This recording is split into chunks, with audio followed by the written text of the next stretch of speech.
Hey folks, as promised is a look back at the PlayStation, which this is basically a birthday card of the past 20 years for the system.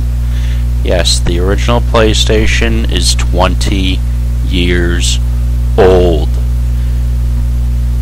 I'm in shock. At 31, I thought this was going to be a major blunder on Sony's part. I thought this would fail as fast as the 3DO had failed, if not faster. Instead, everyone is still pleasantly surprised that Sony just keeps on going. It looked to me to be on the scale of the Apple Pippin, or on the scale of the 3DO, but instead it's a wonderful system. As a matter of fact, I'm playing SimCity right here. As you can see, I kind of stink at this game, but overall I do like the aesthetics of being able to build a city. As you can tell, though, this is a poorly made port of the game, right down to still having the references to using the shift key in some of the menus. Yes, it's pretty awkward to say, but it's not really all that bad. It just took a little bit of time to get used to for ported games to actually work. This is SimCity 2000, by the way. It lacked an intuitive menu system. It lacked a way to create and model the city which you wanted to make. Although it's not a bad game, it just takes a while to get used to. And for its part, Sony was ahead of the ball game to start grabbing up and snapping up rights to games, to start grabbing up and snapping up the third-party developers and publishers to actually spur on development instead of having to rely on first-party intellectual properties. Unfortunately, though, without intellectual properties, without the first party, Sony had to make some changes categorically. And that was where the fear was seen of whether or not it would be another 3DO or another Sega CD, something way ahead of its time, but not really getting the support it deserved. Boy, was I wrong on this one, though. I took a swing and a miss, and I took a swing and a miss pretty hard on Sony failing. And I'm glad that I took a swing and a miss on Sony failing, because I was 13, 14 back then, and what appealed to me most was Nintendo. But as you can see, Sony fundamentally changed the game utterly and completely. They changed the way business was done in video gaming. They changed the way that console makers had relationships with their third-party developers and publishers.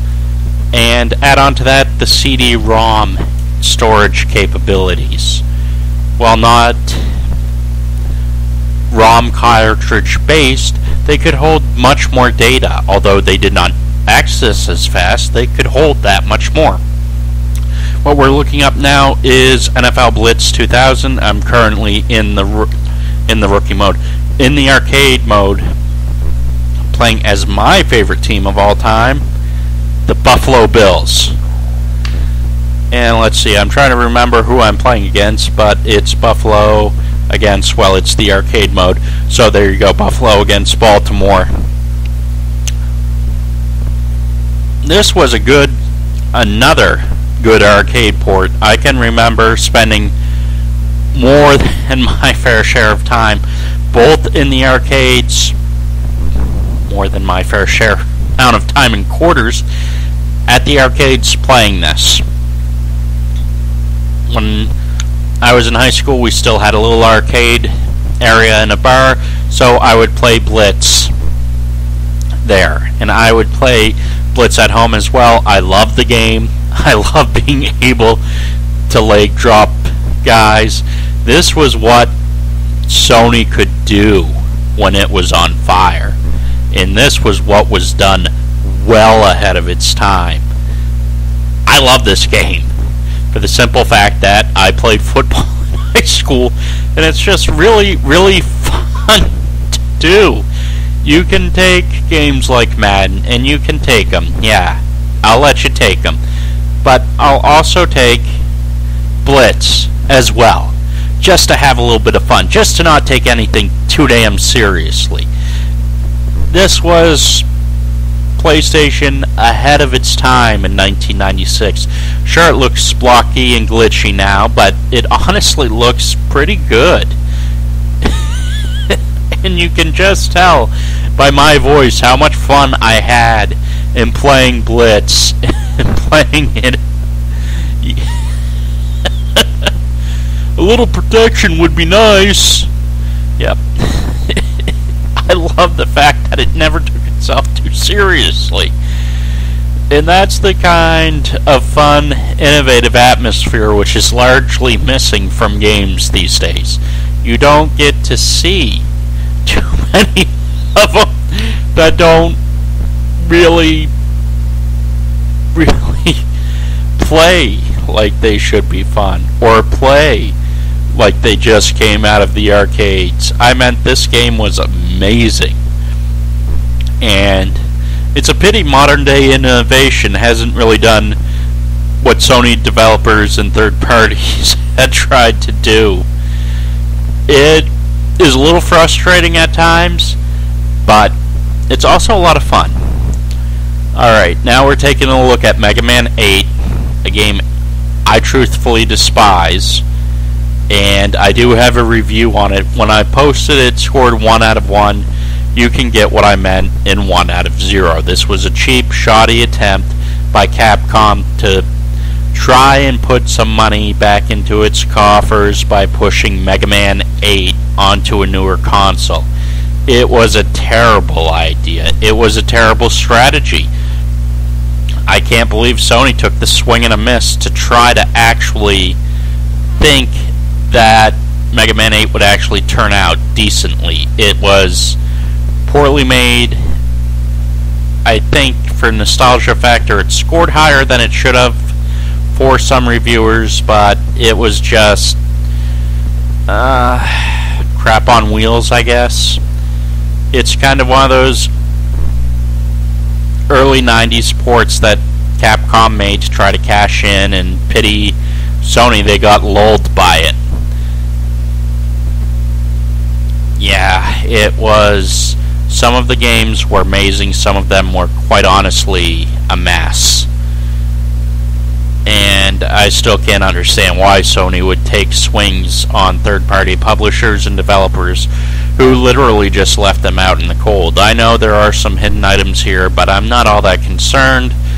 I just wanted to show what first-party shovelware looked like when it was released for Sony, and how much it actually hurt Sony to have on its systems.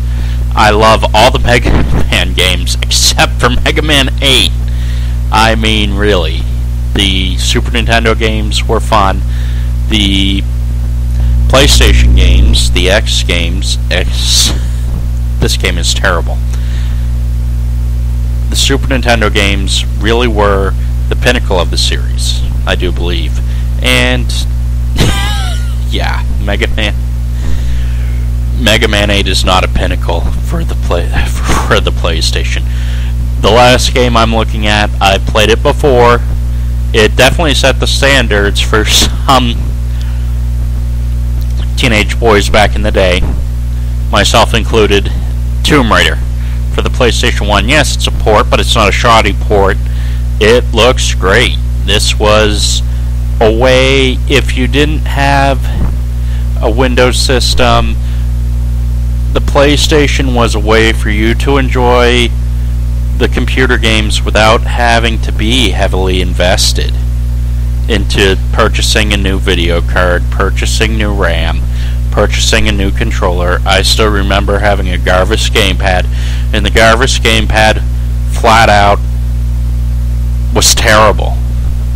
at the time. I had a Pentium 100, which I used largely for DOS. No, 133, which I used largely for DOS, which also had upgrades as well. But it was also terrible for some reason. The Garvis game pads were not exactly old and outdated by then in 95, 96, 97, but they were suffering. They were slow, they were primitive, they lacked the functionality, as opposed to Sony and the PlayStation that gave it that little extra push of polish which it needed when porting games to actually have them look good. Now this may not look good to you, it may look pixelated, blocky and chunky, but this was what we wanted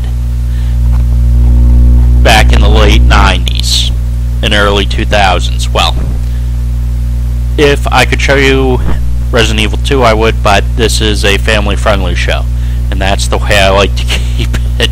I know you're saying, but Thrifty, you're playing Tomb Raider. Yes, I am. Have you noticed how terrible I am at it?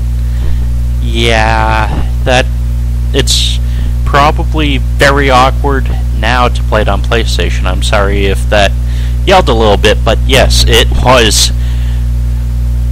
could be terribly blocky. It could take a while to master the jumping system. It was not so much what you wanted to see in a system of the day and era, but it was a lot more advanced than it looks nowadays. As you can tell, I'm just having fun flipping because I've forgotten how beautifully this game used to look to me. And I think that's what's gone out of some of the video games now that we see currently, is that we don't have that amount of fun. Everything has become a business in some formations and formulations of video games. And that's what I miss, is just having fun instead of needlessly rushing through games. And it's kind of like I'm ranting, I'm raving, but I'm loving every second of playing these games. I honestly am. And you know what to do when I say rant, rave, love, hate. Click that subscribe button, folks. You're keeping this show going. I will see you next Monday. I took the week off, and this is my hat trick video, third video of the day. Rant, rave, love, hate. Click the subscribe button. You're keeping me going. Adios, folks. I'll see you Monday.